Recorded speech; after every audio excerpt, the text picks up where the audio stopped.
At 20 years old, Diego Sanchez called off our engagement and chose Emma instead. After the engagement banquet ended, he told me, "Emma once saved my life. Now her family is forcing her to marry a wealthy man well over 50. I can't just stand by and do nothing." He said he and Emma had signed a 3-year agreement. When the agreement expired, he would marry me. In my previous life, I believed him. I willingly stayed in a villa in the suburbs that he provided, becoming his hidden, shameful lover. Later, as the 3-year deadline approached, something went wrong with Diego's company. His sworn rival was into extreme sports and demanded that his wife accompany him. For the first time, Diego brought me into the public eye. I thought he was going to propose to me, but instead, he personally sent me, someone with a heart condition, onto a bungee jumping platform. He coaxed me, saying, "Emma is afraid of heights. She can't do bungee jumping. Miri, just this one last time. After this, she and I will owe each other nothing. I'll marry you." In the end, ignoring my breakdown and desperate cries, he forced me to sign a waiver and watched with his own eyes as I was pushed off the platform. Right before my heart stopped, I finally came to my senses. The one who was abandoned and sacrificed should have let go long ago. What I didn't expect, however, was that fate took pity on me and brought me back to when I was 20. Chapter 1. Miri. Still angry? Diego's hand was about to touch my shoulder. I suddenly burst up from a water-filled pool, gasping for air, my hands gripping the edge tightly. In the mirror, my face was pale, my eyelashes still clinging with droplets of water, and beneath the outer corner of my left eye was a cartoon-patterned bandage. Only then did I truly realize I had been reborn. Just moments ago, at a class gathering, Emma lost a round of truth or dare and was told to passionately kiss Diego for 10 minutes. Diego didn't refuse. He even smiled casually at me and said, "Miri, it's just a kiss. You're not going to make a big deal out of it, are you? She only knows me here. With someone else, she wouldn't even be able to do it." My eyes turned red with anger. In the end, while they were kissing passionately, I rushed out of the private room. In my previous life, it had been the same. But back then, Diego didn't come after me. He simply let me throw my tantrum. When I ignored him and refused to speak to him, he gave me the cold shoulder for an entire week. In the end, I couldn't stand it anymore and took the initiative to make up with him. I personally baked his favorite cake, stayed up 3 or 4 nights to get tickets to his favorite singer's concert. Because I loved him too much, I always put myself in a lower position, pathetic and almost laughable. Stop making a fuss, all right? If it bothers you, I won't do it next time. I hate seeing you upset. Diego's voice was low as he stepped forward to hug me. But the moment he touched my clothes, I reflexively slapped him across the face. A crisp smack echoed. Diego's pupils shrank as he stared at me in disbelief. "Miriam, you hit me? You actually fucking hit me?" Seeing my dark expression, he laughed in anger, pressing his tongue against his cheek. "I shouldn't have spoiled your bad temper all these years. Don't you know how well I've treated you? I only kissed Emma once, and you're acting all high and mighty? Now you even dare to hit me?" I clenched my fists, desperately suppressing the rage in my chest. I hadn't forgotten how I died, nor had I forgotten how the person in front of me trampled all over my sincere feelings. But for a brief moment, I suddenly felt tired. Clearly, Diego and I had grown up together. Clearly, we were the perfect couple in the eyes of our parents and friends. So how had things ended up like that in my previous life? "Miriam, you're just relying on the fact that I like you, that I won't break up with you." I calmly interrupted him. "Then let's break up." Diego's expression froze instantly. "What did you say?" "We're breaking up," I repeated. His eyes narrowed as he looked me up and down, then sneered softly. "Just because I kissed Emma?" I lifted my gaze indifferently. "Yes, fine, you've got guts. Let's see how long you can keep this up." With that, Diego kicked the trash can beside him, making a loud clang, before storming out of the restroom, radiating hostility. The restroom fell silent. In my previous life, after our Cold War ended, he held me and kissed me for a long time. He told me, "Kissing Emma was just a game, but you and I are boyfriend and girlfriend. It's not the same. Don't care about it. It's nothing." Back then, I didn't dare to argue. But now I think it does matter. Once boundaries are crossed, it always matters. I didn't return to Diego's private room, but as I passed by, I heard him say, "Miriam has a heart condition. Ever since she was little, I've been afraid she'd get hurt. Without me, who else would spoil her like this?" I lowered my gaze, my hand in my pocket tightening around my phone. Fortunately, this time, it's not too late. Chapter 2. The engagement between Diego and me had been arranged by our grandfathers. When my mother gave birth to me, she had a difficult labor. Because of a congenital heart condition, she never made it off the operating table, and as soon as I was born, I was also diagnosed with heart disease. Growing up, I was cherished and protected by my family, raised like something precious in the palm of their hands. At first, Diego didn't have any feelings for me, nor did he like the idea of an arranged marriage, until the year we were 17. Back then, Diego wanted me to take the initiative to ask our families to break off the engagement. Knowing full well that I had a heart condition, he blindfolded me and tricked me onto a roller coaster. By the time I realized what was happening, the ride had already started. As the wind howled past my ears, it was the closest I had ever been to death. My face turned deathly pale, and the overwhelming stimulation caused my heart to stop. Fortunately, the butler accompanying us noticed something was wrong. He rushed to find me and forcibly stopped the ride. Diego stayed by my side for 3 days and nights without rest. When I woke up, the tension he had been holding finally snapped, and tears poured from his eyes. He kept apologizing, admitting his mistake, begging for my forgiveness, but I only forced a smile and said, "I don't blame you. But Diego, can you try to like me? Just once?" Diego froze. Perhaps he hadn't expected that after walking back from the brink of death. What I wanted most was still for him to care about me, even a little. He gave me an answer. "Miri, I really don't know what to do with you anymore." From that moment on, Diego no longer resisted our engagement. He treated me like a child, doting on me and taking care of me. I knew it was guilt, but I truly loved him. That year, I was 15. He stood beneath a flowering crabapple tree. The pale robe he wore lifted slightly by the spring breeze. When those cool, distant eyes of his swept over me, my heartbeat skipped. From that moment on, I knew I would never fall for anyone else.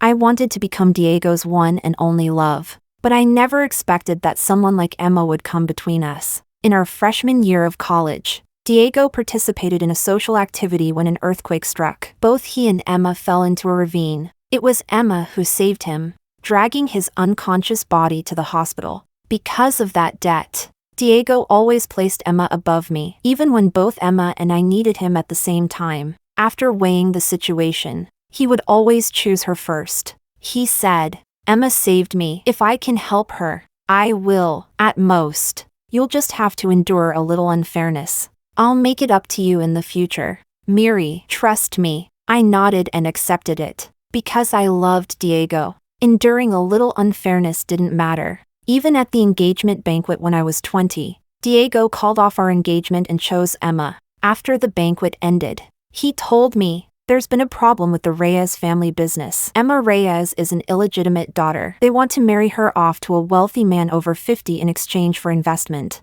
I can't just stand by and watch her waste the rest of her life." He said he and Emma had signed a 3-year agreement. When it ended, he would marry me. My heart ached so badly it felt like it was tearing apart. But I still agreed. I willingly let him keep me in a villa in the suburbs, becoming his hidden lover. When my father found out about this, he was furious and got into a conflict with the Sanchez family, insisting on taking me home by force. But I refused to leave. I cried until my eyes were swollen and red. I told my father, "I love Diego. Even if I have no title, no status, I still want to stay by his side." He said he would marry me. Just 3 years, after 3 years, he'll marry me. My father called me a fool. A man's words are the least trustworthy thing. If Diego truly loved me, how could he bear to let me become his mistress, his other woman? But at that time, I was blinded by love, shutting my eyes and ears, unable to see clearly or listen to reason. In the end, things escalated to the point where I hardened my heart and cut off contact with my father. I trapped myself in that villa, living in self-imposed confinement, counting down the days and longing for the arrival of those 3 years. Chapter 3. As the 3-year deadline approached, Emma came to see me. She asked, "Miriam, if you died, would Diego still divorce me?"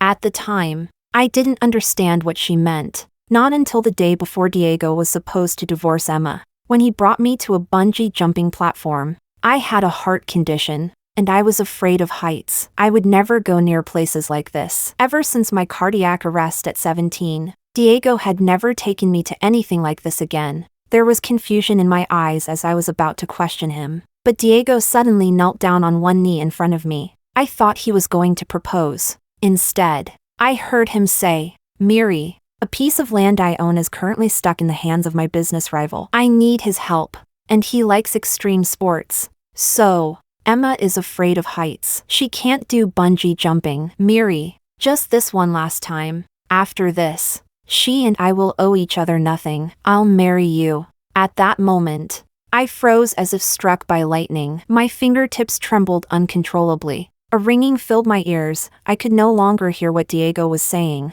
I opened my mouth, wanting to question him. "Don't you know I have a heart condition? Don't you know I can't do bungee jumping? Don't you know I'll die?" But my throat tightened. Not a single sound came out. In the end, my emotions completely collapsed. He said, "Miri, if you don't want your father to lose face, if you don't want others to find out you've been my mistress for 3 years, then sign the liability waiver." He used my father's reputation, and my own, to threaten me. I had no choice. I knew I wouldn't be able to walk down from that platform alive, so I signed. I thought, at the very least, I couldn't let my father be judged and ridiculed because of me. Before I was pushed off the platform, I still naively asked Diego, "Did you ever love me?" He paused for a moment, then gently patted my head. With a tender expression, he kissed my forehead. "In this lifetime, I've only ever loved you, Miri." At that time, I smiled, my eyes reddening. I called him a liar, and thought to myself, if he truly loved me, how could he bear to let me die? So the answer was clear. Only someone who didn't love me could do that. It was just a pity. I only understood this truth at the very end. Pulling myself out of those memories, I had already walked into the alley behind the bar, but I didn't expect to run into Lucian, Diego's younger brother. He was being cornered at the entrance of the alley by 7 or 8 thugs, wearing a windbreaker, holding a wooden stick in one hand. His face was dark and cold, every move ruthless. Lucian was different from Diego. He was a notorious troublemaker at Capital University, fighting, partying, getting into trouble. He did it all. On his very first day of enrollment, he nearly got expelled for taking on 10 people outside the campus alone. In the end, only because of his father's intervention was the punishment reduced to a demerit. Damn it. Lucian, what the hell did I ever do to you? You come picking a fight out of nowhere, think I'm easy to mess with? Lucian curled his lips into a cold smile, ignoring the thug's words. He kicked him hard in the stomach. The thug staggered back and fell, completely enraged. He suddenly pulled out a controlled knife from his pocket. Supporting himself on the ground, he stood up and started walking toward Lucian. Immediately, I played a backup police siren sound from my phone. The sound grew closer and closer. The thug glanced around, then quickly hid the knife again. Lucky bastard. "Lucian, next time, I'll chop you to pieces." After shouting that, the group of thugs cursed as they ran off. In an instant, the alley fell silent. I stepped out from the corner. Lucian didn't move. He stood there stiffly, his gaze deep, his jaw covered in blood, bruises at the corner of his lips. He looked intimidating. "Lucian, do you not want to graduate anymore?" I asked. He still didn't move. His thin lips were pressed together, his body trembling slightly. I frowned faintly. "You're already a sophomore. If you get another demerit, do you think you'll still graduate smoothly?" Lucian didn't respond for a long time, but his gaze never left me. That intense stare made me feel strangely uncomfortable. In the end, I put away my phone and turned to leave. Lucian's voice suddenly came from behind me, hoarse as if scraped by sandpaper. "Miri, I can." Chapter 4. Lucian jogged a few steps to catch up with me. Usually, he was the most talkative person around, carefree, saying whatever came to mind. But today, he was unusually silent. I assumed he was just tired from the fight, so I didn't ask much. He didn't walk beside me. After saying he would walk me home, he followed a short distance behind, stepping lazily on my shadow. Lucian and Diego didn't have a good relationship. Diego Sanchez had leukemia. Their mother had given birth to Lucian for the sake of umbilical cord blood. Originally, his name wasn't even Lucian, it was Dolores. Growing up, Lucian had always lived under Diego's shadow. He used to be well-behaved, with outstanding academic performance among his peers. But with Diego around, it was as if Lucian's brilliance was completely overshadowed. No matter how many awards he won, how many times he ranked first, or how many scholarships he received, their mother never noticed. But the moment Lucian underperformed, she would instinctively belittle him. If I had known you were this useless, why would I have given birth to you? Dolores, if your brother hadn't been sick, do you think I would have had you? Just for you to embarrass me? A teenager's pride is at its strongest, yet their mother would still punish him in front of others, making him kneel in the courtyard to reflect. Countless mocking voices fell into his ears. Lucian went from wanting to be his parents' pride to gradually losing the light in his eyes. In his final year of high school, he was diagnosed with depression, but their mother said, "Who hasn't gone through the college entrance exam? Why was Diego fine back then? Why could he handle the pressure? But you can't? Stop acting like a fragile child." Lucian became more and more withdrawn, more and more silent, until 3 days before the college entrance exam. If I hadn't happened to be hiding on the rooftop that day, sneaking a small cake, and discovered him, he might have jumped from the 8th floor. No one knew about that incident. It was a secret between Lucian and me, and after that, he changed his name and his personality along with it. When Lucian walked me to the gate of the courtyard, Diego was there too. He frowned tightly and suddenly pulled me behind him. His gaze, full of vigilance, swept over Lucian. Got into another fight? By then, Lucian had already returned to his usual lazy demeanor. But he didn't respond. Diego didn't bother with him either. Instead, he turned to me with an annoyed tone. "Do you even know your own condition? What if you get hurt, or frightened, and your heart condition acts up? Miri, you can argue with me. You can break up with me. I can accept all of that. But you can't joke around with your life." Lucian let out a cold laugh. "I won't let anything happen to her. If something really does happen, it'll be too late." Diego shot back. Lucian clenched his fists. In the fleeting glance he gave Diego, there was a flash of hatred. Diego didn't notice, but I did. For a brief moment, I could feel the uncontrollable hostility radiating from Lucian. He wanted to kill Diego. The realization made my heart skip. I knew Lucian disliked Diego, but their relationship had always been distant at worst. Not to this extent. In the end, however, Lucian said nothing more. He suppressed the emotions in his eyes, stuffed his hands into his pockets, and walked into the neighboring courtyard. Now, only Diego and I were left outside. Diego handed me the bag he was holding. "You left your medication in the private room."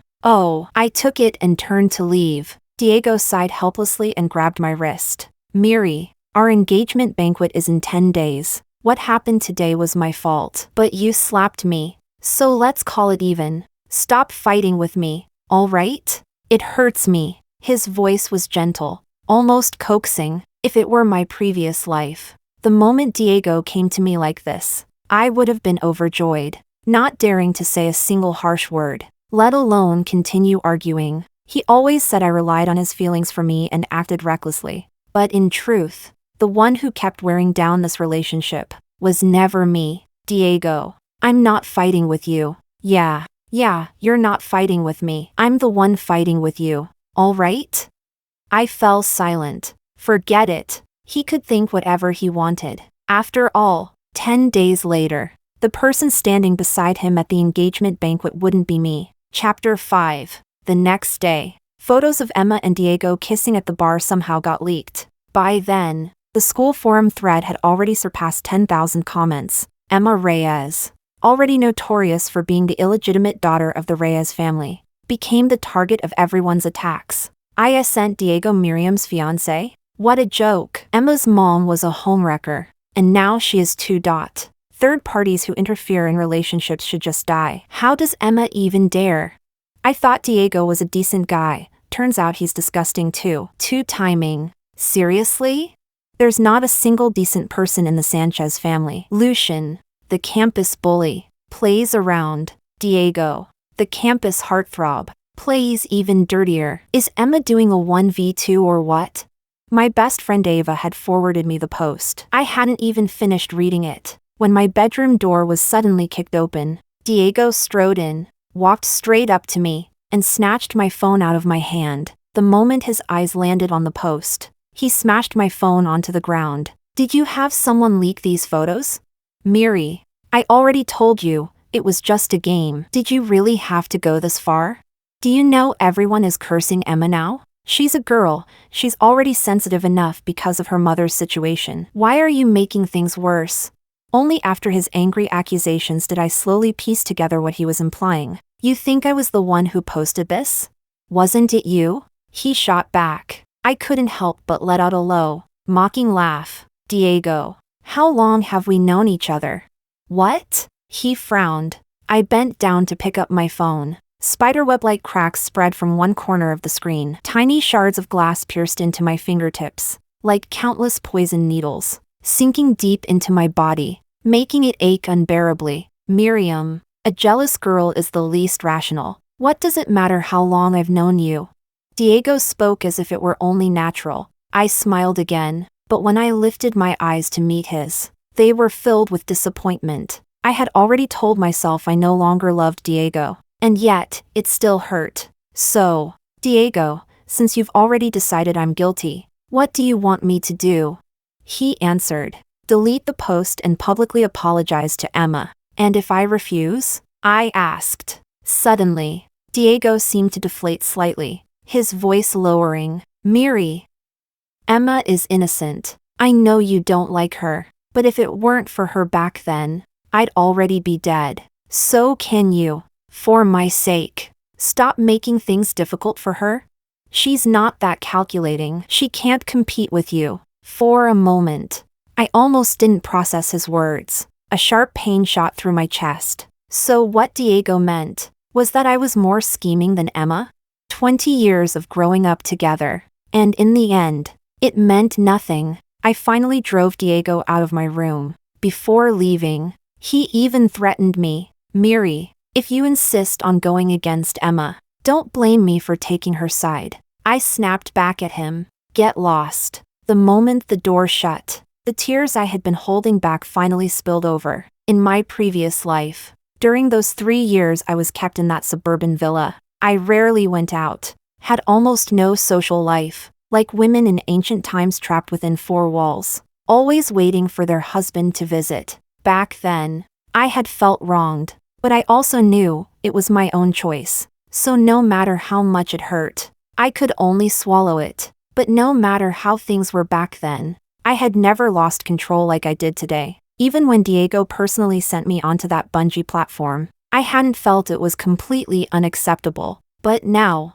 the boy I had fallen for at 15 had finally rotted away over the long years. At last, I made my decision. I picked up my phone and sent 2 messages to Lucian Sanchez. Do you want to become the heir of the Sanchez family?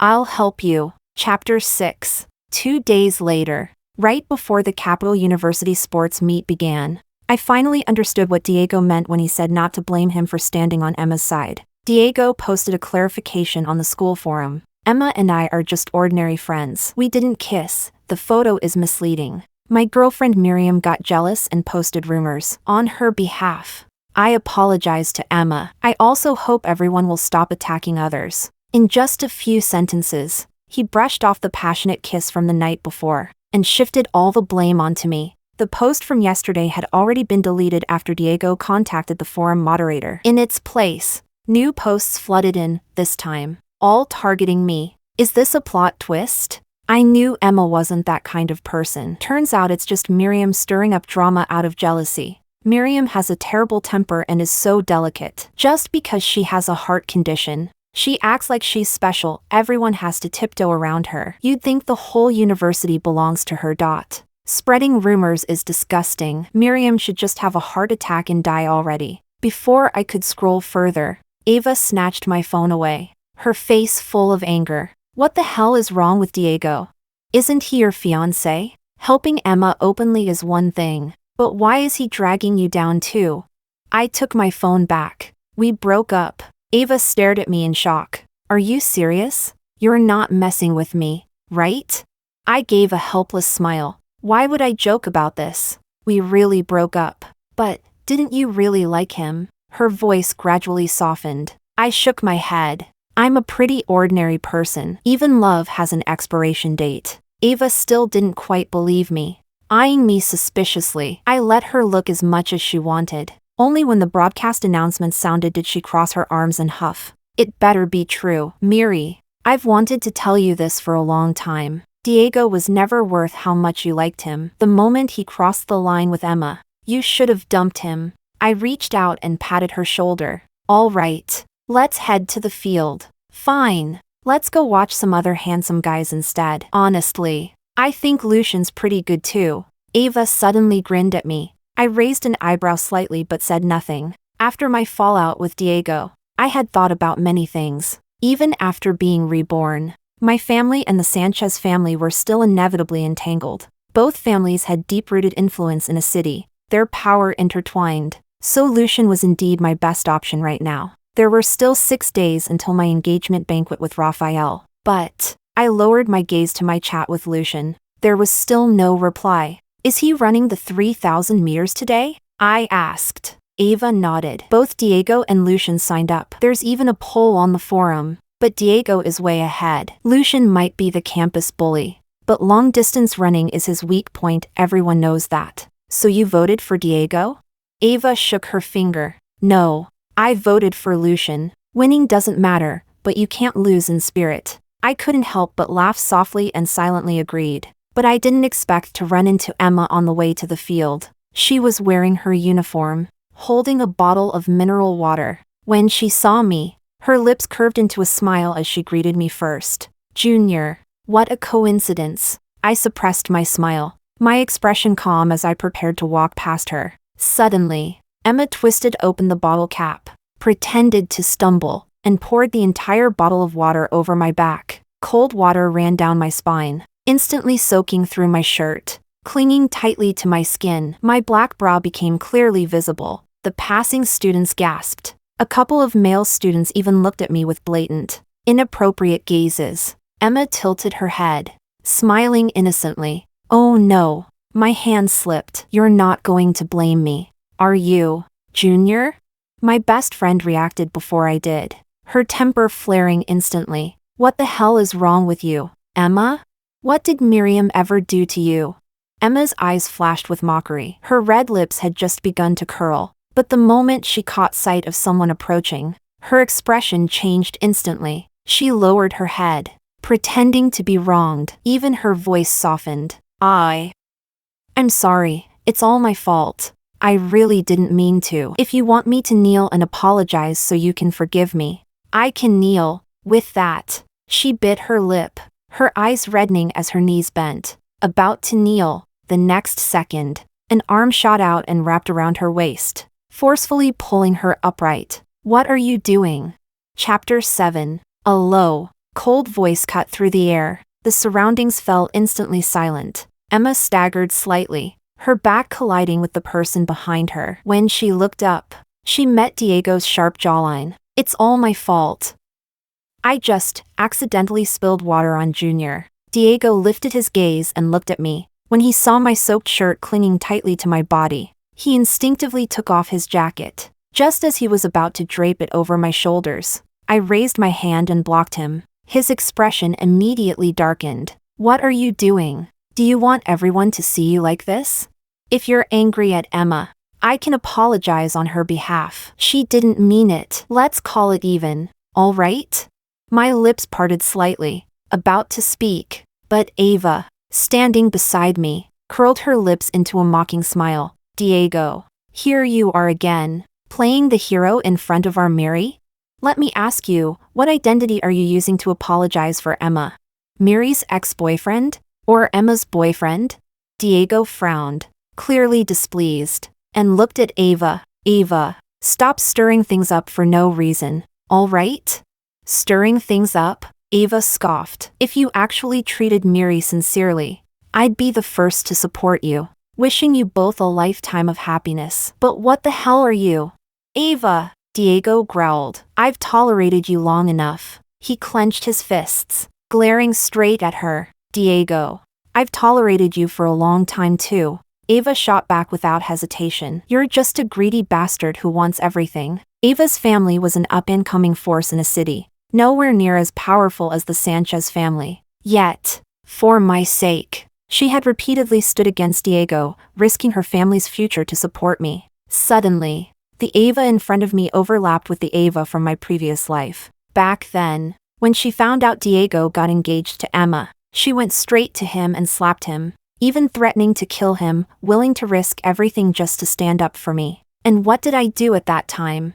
I stood against her. I told her, at the end of the day, this is between me and Diego. Don't you think you're overstepping? Even now, I still remember her expression, her pupils shrinking, shock and disbelief filling her eyes, until she trembled with anger. She asked me, is Diego really worth it?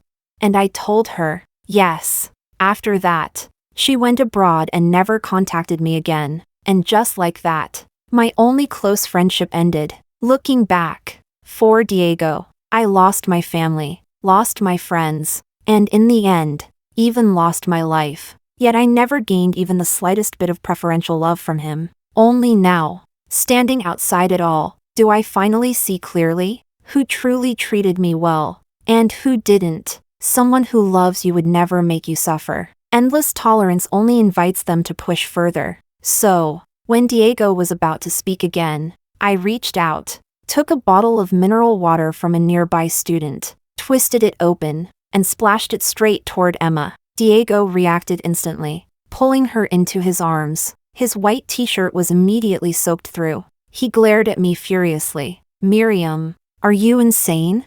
I lifted my eyelids slightly, my tone calm. She splashed me once. I'm returning it. If you want to shield her, that's your choice. But this is what even looks like. After saying that, I turned and walked away. Emma's eyes reddened as her voice choked. It's all my fault. If it weren't for me, you and Junior wouldn't have ended up like this. At that moment, Diego was still angry. He kicked the white wall and let out a cold scoff. If I'd known she'd turn out this spoiled, I never would have treated her so well. If she has the guts, let her not come begging me to attend the engagement banquet in 6 days. I paused for a brief moment, but didn't stop walking. Ava followed after me and asked cautiously, you really don't like Diego anymore? I don't, I answered. Truthfully, I should have let go back when I was 17, the moment he almost got me killed, instead of giving him a second chance to kill me again. Chapter 8. The check-in for the 3,000-meter race was about to begin. I had just walked near the track when my phone vibrated in my pocket. Lucian, who had been silent for days, finally replied. Look up. I subconsciously raised my eyes. Lucian was standing not far away, holding his phone in his left hand. His messy hair was pressed down by a white headband, revealing sharp, defined brows. The bruise at the corner of his lips from the fight a few days ago still hadn't faded. He jogged over to me. Ava tactfully stepped aside, though she didn't stop herself from secretly pricking up her ears. Did you see the forum poll? Even though I hadn't checked or voted, Ava had already told me Diego, a junior, was far ahead of Lucian, a sophomore. Everyone believed Lucian couldn't win, just like Mrs. Sanchez always had, believing Lucian would never measure up to Diego. But I thought Lucian could win, so when I met the faint expectation in his eyes, the word slipped out of my mouth before I could stop myself. You. In an instant, Lucian's lips curled upward into a bold, unruly smile. That smile was so bright it made me forget to breathe for a moment, so much so that in the years that followed, I would still remember the defiant, dazzling look of the young master of the Sanchez family on this very day. If you want me to win, then I will. After saying that, he waved at me and jogged back to the check-in area. For a moment, I didn't understand what that meant, or what his words truly implied. Was that his answer to the question I sent him 2 days ago? Ava stared at me with a gossiping grin. There's something going on. What? You and Lucian, there's definitely something going on. I only smiled, saying nothing. When I shifted my gaze back to the track, Diego stood in lane 3, still wearing the damp t-shirt from earlier. His eyes swept over me indifferently before he turned and smiled slightly at Emma on the other side. His lips moving, he said, "Don't worry, I'll win first place for you." Emma lowered her head shyly. Her friends around her immediately began to tease. "Young Master Sanchez, you treat our Emma so well. I thought if you won, you'd give the victory to Miss Miriam." Didn't expect this. Diego smirked but said nothing, casting me a casual glance. Meanwhile, in lane 2, Lucian spoke lazily. "Brother, don't get careless. What if I take first place instead? But if I do, I won't be giving it to Emma. If it's for Miri, though, that's no problem." Diego's fingers tightened until his knuckles turned white, about to snap. "On your marks." The whistle of the volunteer cut through the air. In the end, he only shot Lucian a sharp glare and held himself back. I knew Diego disliked Lucian. When they were younger, he feared Lucian would take away their parents' love. As an adult, he feared Lucian might covet the position of head of the Sanchez family. Back then, even I had little interaction with Lucian. It was only in our senior year of high school, after I saved him once, and later occasionally ran into him fighting others, that we started exchanging a few words. The moment the starting gun fired, Lucian shot forward like a cheetah, his fringe lifted sharply, the white headband standing out vividly against the track. Suddenly, I couldn't understand why no one loved someone so radiant. Ava nudged me excitedly with her elbow. "Lucian is seriously so damn handsome. What do you think if I give him a love letter? What are my chances?" I chuckled softly. "Go try." Ava glanced at me, then laughed too, turning back to cheer loudly for Lucian. On the final curve, the distance between Diego and Lucian was barely noticeable. No one had expected Lucian to have such explosive strength, not even Diego. His expression darkened as he sped up, sweat sliding from his brow into his eyes. Ava and I moved toward the finish line. Emma followed as well. "Junior, who do you think will win?" she asked. I didn't answer. My gaze stayed fixed on Lucian. The muscles along his back strained beneath his soaked t-shirt, like wings about to break free. As the finish line approached, he and Diego surged forward at the same time. What had been just an ordinary race now felt like a grand, defining moment. This was the first time Lucian had stood on the same starting line as Diego, and also, the first time he defeated him. The instant Lucian's chest snapped through the red finish tape, the entire field erupted into deafening screams. Lucian won?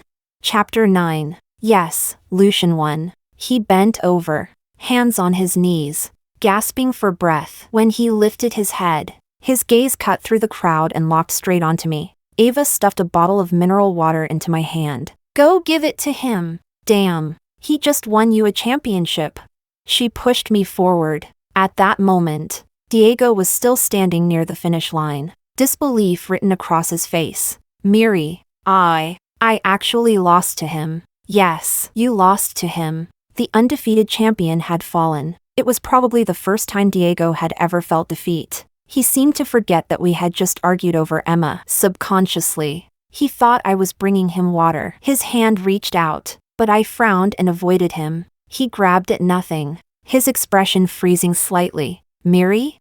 Oh, sorry. Young Master Sanchez," Ava said with a smug smile. "Our Miri is here to give water to Lucian. Please move aside." She didn't care in the slightest about Diego's darkening expression. Diego's gaze turned gloomy, his knuckles whitening as he stared at me. "When did you get so close to Lucian? Even if you're trying to provoke me, you don't have to go this far, do you?" "You clearly know." Before he could finish, he was interrupted. One of Emma's friends rushed over nervously. "Sanchez, Emma sprained her ankle. Could you take her to the infirmary? We still have events later." The implication was clear, they couldn't take Emma themselves. Diego glanced toward Emma, who was being supported in the distance, then looked back at me. Finally, he said, "Miri, this isn't over between us. Don't use Lucian to provoke me. It won't do either of us any good. With that, he hurried off. I watched his back, a cold smile tugging at my lips. Even now, Diego still didn't understand. This wasn't provocation. I simply didn't want him anymore. After a long silence, Lucian suddenly spoke. You wanted me to win. I did. At that moment, I suddenly remembered our final year of high school. Lucian had held the small cake I gave him, the brightness of youth masking his earlier despair, and said, Miri, if you want me to live, then I'll live. I came back to my senses, a complicated feeling rising in my chest. Then he added, so I'm here to claim my reward. What reward do you want?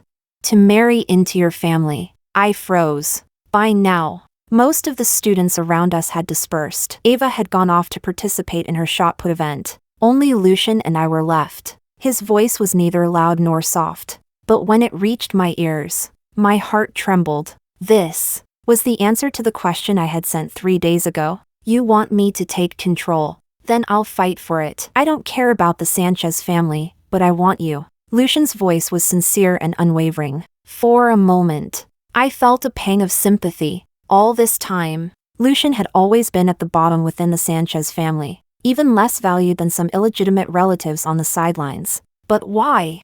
I didn't agree to his proposal. Instead, I cupped his face and said, I don't need you to marry into my family. We're equals. 6 days from now, we'll get engaged. Chapter 10. 5 days before the engagement banquet, I went to the Sanchez residence with the engagement contract in hand. Diego wasn't there. At that moment, he was at the hospital taking care of Emma, but he had sent me countless messages about the engagement arrangements and probing whether I had any contact with Lucian. I didn't reply to any of them, out of consideration for our family's relationship. I only muted him. Miri, are you sure you want to get engaged to Dolores?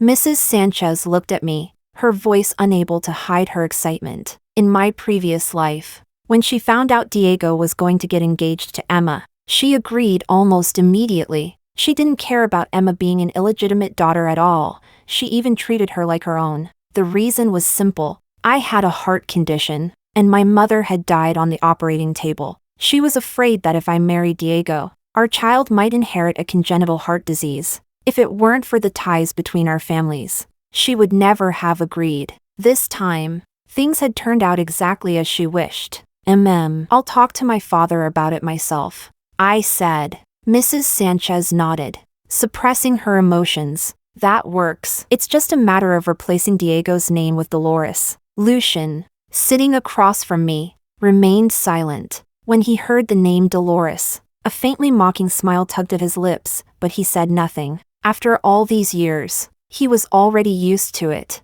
though perhaps, every now and then, he still hoped that his parents would spare him even a fraction of their love. After confirming the details of the engagement banquet, Mrs. Sanchez called Lucian into the study alone. Uneasy, I quietly slipped upstairs while the servants weren't paying attention. Before I even got close, I heard Mrs. Sanchez's sharp voice. I don't know how you managed to get involved with Miriam, but remember this, don't even think about taking what belongs to your brother. The heir of the Sanchez family will only ever be Diego. You'd better behave. Miriam has a heart condition. I've long wanted Diego to break things off with her. This works out perfectly. At that, Lucian, who had been keeping his head down, suddenly let out a soft laugh. He looked at her. Mom, if you're so afraid I'll take what belongs to Diego, then why did you give birth to me? You think I wanted to? If Diego hadn't gotten sick, would I have given birth to you just to compete with him for the inheritance? Dolores, ask yourself, what do you have that compares to your brother, other than eating, drinking, fooling around, and getting into fights? What else can you do? If you want me to respect you, then at least do something worthwhile. Her voice continued. I suppressed my emotions and went downstairs. On the way home, Lucian followed behind me, just like the day I was reborn. He was quiet, his mood heavy. Suddenly, I stopped. When I turned around, our eyes met. Lucian asked instinctively, "What's wrong?" I answered, "Lucian, if no one loves you, then let me love you." His breath hitched, his Adam's apple bobbed, and his voice turned hoarse. What did you say? Poor thing. I stood on tiptoe, about to pat his head, but Lucian suddenly pulled me into his arms. The force of it was overwhelming, as if he wanted to press me into his very bones. There was joy in his eyes, the kind that felt like recovering something long lost, as though he had crossed countless mountains and rivers to reach this moment. In the end, his voice choked slightly as he said, Miri, I've waited for this day for a long time. I smiled. Chapter 11. When my father found out that I was going to get engaged to Lucian, his expression darkened slightly. He sat on the sofa in the living room, silent for a long time. Only when his phone rang, a love song my mother had recorded for him, did he come back to his senses and hang up the call. Did you argue with Diego? He asked. It wasn't an argument. We broke up. The kind where we go our separate ways from now on. Not just a tantrum? My father asked again, his gaze probing. I knew what he was worried about. He was afraid I was only acting out in the moment and rushing into marrying Lucian. He was also afraid that one day, Diego would use this situation to control or hurt me. I had loved Diego without limits, so much that I would have even given my life. So it was no wonder my father didn't believe me. Dad, this time I'm serious. I don't love Diego anymore, and I won't ever love him again. After a long silence, he sighed. That's good.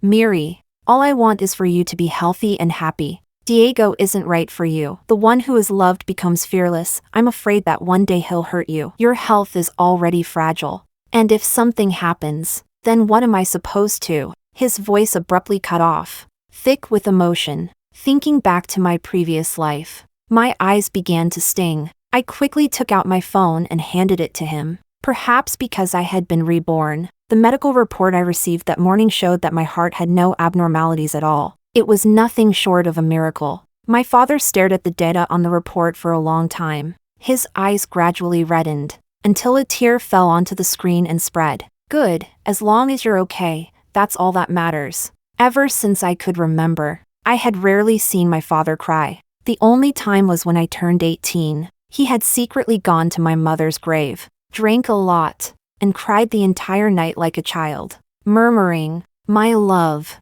I miss you so much. Our daughter is an adult now. She's grown up. When will you come back and see me?" That night, I held a bouquet and hid behind a tree, keeping him company until dawn. In this world, some love can withstand all hardships, even life and death. But some feelings change in an instant. There were only 2 days left before the engagement banquet. I had just sent Lucian the schedule for the ceremony when Diego suddenly appeared. He didn't come through the front door. He climbed in through the window, moving with practiced ease. Moonlight poured in like liquid silver, outlining his silhouette as he stepped over the windowsill. It overlapped with the image of him from years ago. Back then, I was always sick, and Diego would sneak in through the window to see me. For a moment, I was dazed. What? Mesmerized by your brother? He teased, smiling as he waved a hand in front of my eyes. I snapped back to reality, instinctively stepping back, almost stumbling onto the bed. Diego raised an eyebrow and sighed lightly. Still angry? I'm not even mad at you. So what are you upset about? Every time, I'm the one who ends up coaxing myself into forgiving you. You know that as long as you lower your head a little, I'd give you my life, and yet you still insist on arguing with me. In the end, we just make a joke out of ourselves for others to see. As he spoke, he reached out to touch my head.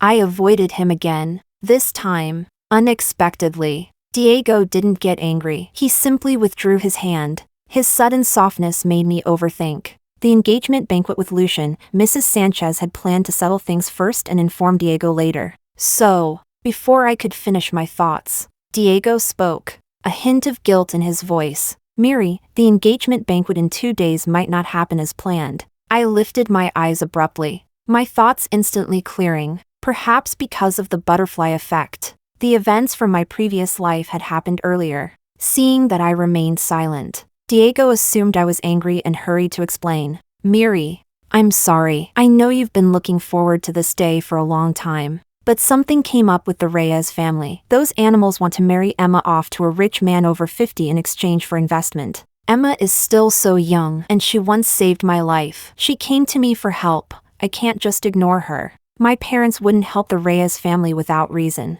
So the only way is for me to get engaged and marry Emma. Miri, you understand me, right? His breathing grew lighter. The night wind drifted in through the half-open window, carrying away the faint scent of disinfectant from him. The room fell into silence for a long time. Diego's lips moved as he was about to continue persuading me, but I lifted my lips and smiled at him. Okay. What? He froze. I kept smiling. I agree. Only this time, I wouldn't be like in my previous life, foolishly becoming his hidden lover, the other woman in someone else's relationship. Chapter 12. When Diego left, he walked out through the front gate of Miriam's house. He stood in the courtyard for a long time, even though he had gotten Miriam's answer. An inexplicable unease crept into his chest. It felt like things shouldn't have turned out this way. Miriam should have been like the past few days, arguing with him, demanding, "Why are you getting engaged to Emma?" Even trying to stop him, threatening him with her life. Not this quiet. Suddenly, the vibration of his phone in his pocket snapped him out of his thoughts. Emma was calling. Diego originally wanted to hang up, but then he thought about Emma being alone in the hospital. In the end, he answered. That was just the kind of person he was. If he owed someone, he would go to any lengths to repay it, even if it meant wronging the people closest to him. He refused to owe anyone even a fraction more. Emma's voice came through the phone. Diego, are you coming back to the hospital tonight? My parents came to see me again. I'm really scared. Her voice was timid, aggrieved, helpless. Diego's fingers tightened unconsciously. He lifted his gaze toward Miriam's room on the third floor. Seeing that the lights were already off, he took a deep breath before saying, "I'll come later." With that, he hung up, without waiting for Emma's reply. Earlier that day, the Reyes family had suddenly come looking for him. He had been caught off guard. He hadn't realized just how difficult Emma's situation in the Reyes family was. The Reyes Corporation had only encountered a minor financial crisis, yet her parents were already eager to marry her off. If the other party had been a decent man, he wouldn't have interfered at all, but the man was over 50. Diego understood it clearly. In a city, anyone with even a bit of status would never marry an illegitimate daughter. Thinking of this, he had no choice but to make an agreement with Emma, a 3-year deal, to repay the life-saving debt from the past. After that, they would owe each other nothing. To him, it was a worthwhile exchange. The only one being wronged was Miriam. Originally, Diego had planned to act first and explain later, but when he thought about Miriam deliberately getting close to Lucian out of spite, it made him uncomfortable, so he chose to talk to her first. He was afraid she would be angry. He had even bought plane tickets to Finland, planning to take her to see the Northern Lights after his engagement with Emma, as compensation. But in the end, he never even had the chance to bring it up. Forget it, Diego thought. He and Miriam still had a long future ahead, but with Emma, it was only 3 short years. In the future, he would make it up to Miriam, even if she demanded his life in return. He would have no complaints, because he was certain Miriam wouldn't, because she loved him. After Diego left, I turned off the lights in my bedroom, but I remained standing by the window. He didn't leave immediately. He stood in the courtyard, lost in thought. Every emotion in his eyes, I saw them all clearly. I knew he couldn't understand why I was so calm. Whether in my previous life or this one, I had never doubted his sincerity toward me. I believed he had loved me, that he had once wanted to marry me. But then circumstances changed, and when forced to choose, he chose to abandon me, because he also knew that I loved him, that I would never love anyone else but him. But he forgot. Love needs to be nurtured by both sides. The engagement banquet 2 days later would be the first turning point of this life. So, Diego, this time, it's exactly as you wished. I took out my phone, about to message Lucian, but his message came first. Diego is going to get engaged to Emma. My fingers paused.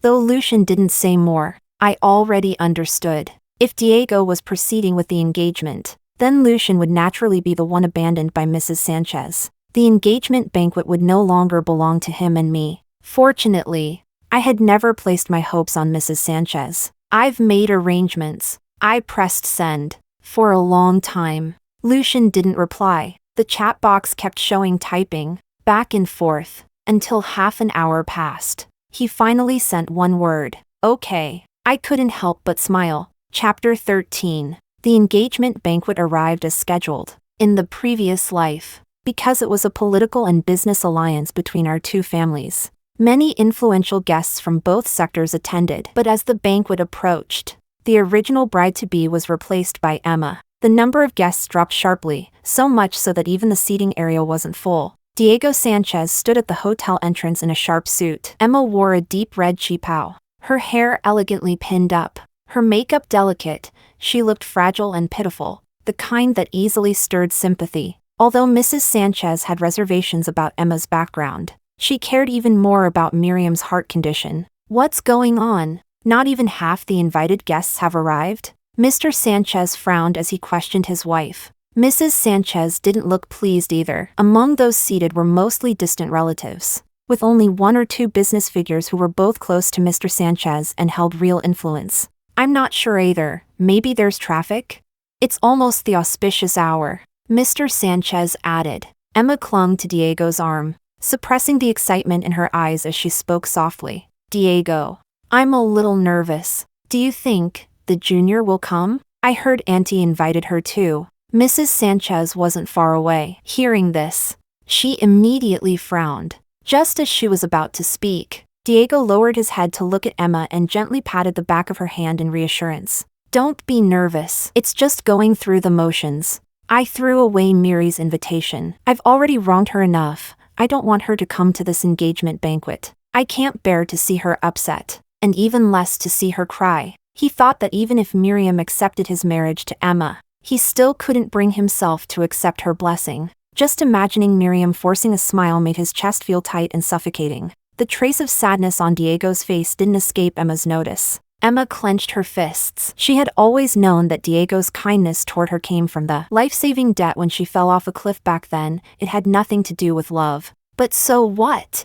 Love wasn't important. What mattered was that she was the illegitimate daughter of the Reyes family. What mattered was becoming Mrs. Diego Sanchez. If she could take something from Miriam once, she could take it a second time. Besides, once she had something in her grasp, there was no way she would ever give it back. No matter how dazzling Miriam appeared, as long as she loved Diego for even one more day, she could only remain a hidden mistress, a homewrecker living in the shadows. Emma, on the other hand, would be the rightful Mrs. Sanchez, protected by law. Mrs. Sanchez saw through Emma's ambition, but in the end, she didn't expose it. She simply said, "Stop waiting. The auspicious time has come. Let's go in." "All right. Let's go." Diego took Emma's hand and led her toward the banquet. But before they could step onto the stage, murmurs rose from the guests below. "Why are there so few people here? Weren't a lot of guests invited?" TCH. There were, but they all came for the Lopez and Sanchez families. The eldest son of the Sanchez family pulled a dirty move, switching fiancés at the last minute. Anyone with basic judgment knows this banquet isn't worth attending. "Then why did you come?" The guest let out a mocking laugh. "Got a project stuck with them, no choice. Otherwise, you think I'd want to be here?" In an instant, the faces of all four members of the Sanchez family darkened. Mr. Sanchez, known for his temper, immediately snapped with sarcasm. "Then get the hell out. Do you think the Sanchez family needs a few people like you? All of you rushing here like a bunch of bootlickers, who are you trying to fool? Holy shit! Lucian and Miss Miriam just got engaged?" The shout was unusually loud. It came from an insignificant branch member of the Sanchez family holding up his phone. Lucian had posted on social media a photo of him and Miriam together. Their engagement banquet wasn't extravagant, yet it was packed with guests. "Lucky to meet again." Miriam liked the post and commented below, "Why did you pick the ugliest photo of me?" In truth, it wasn't ugly at all. Her eyes curved into a bright smile, sparkling as if they held light. Beside her, Lucian wasn't looking at the camera. He had lowered his gaze to look at her instead. His expression was tender as water, filled with countless emotions, completely different from the Lucian they knew, the one who only ever indulged in eating, drinking, and entertainment. Chapter 14. Diego froze on the spot, until the man continued. I have to admit, even though Lucian is a playboy, he and Miss Miriam actually make quite a good match. But, uncle, how come Lucian and Miss Miriam's engagement banquet didn't invite you? Mr. Sanchez had no idea what was going on. He turned to look at Mrs. Sanchez, and when he saw her sneer, realization dawned on him. You knew? Of course I knew. Dolores must have used some trick to latch onto Miriam. Miriam personally came to our door to ask for the marriage agreement. I never liked Miriam to begin with. If it weren't for, so you hid it from me and let Lucian and Miriam get engaged? Diego's voice was hoarse as he spoke. His eyes were bloodshot. His fists clenched tight. Reason told him that he should finish the engagement ceremony with Emma, but the moment he thought about Lucian and Miriam getting engaged behind his back, it felt like his mind was exploding. When had they started planning this? 2 days ago? Or even earlier? No wonder when he told Miriam he was getting engaged to Emma, she didn't react at all. So it turned out, Miriam had never planned to get engaged to him in the first place. I did hide it from you. Wasn't it because I was afraid you'd stop them if you knew?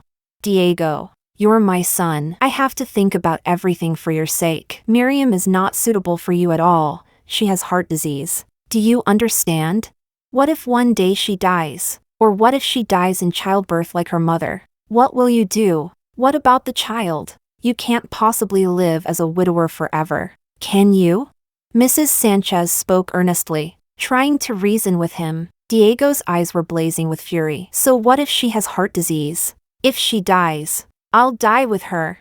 The slap came out of nowhere. Her hand cut through the air and struck his face with a sharp crack. The surrounding guests instinctively held their breath. No one had expected a perfectly fine engagement banquet to turn into this. Do you even know what you're saying? Mrs. Sanchez trembled with anger. Diego's head snapped to the side. He clenched his fists, about to speak, when Emma quickly tugged at his sleeve. Diego, Auntie is doing this for your own good. Don't be angry with her. Today is our engagement banquet. Have you forgotten why we're getting engaged in the first place? The junior likes you so much. How could she possibly really get engaged to Lucian? Suddenly, it was as if Diego had heard a key phrase. Anger burned in his chest, to the point that he had almost forgotten that today's engagement to Emma was meant to repay her for saving his life. He had also almost forgotten that his Miri had liked him since she was 15. Liked him so much that even when he nearly caused her death, all she said was, Diego, can you like me just once? She was willing to give up even her life for him. How could she possibly get engaged to Lucian?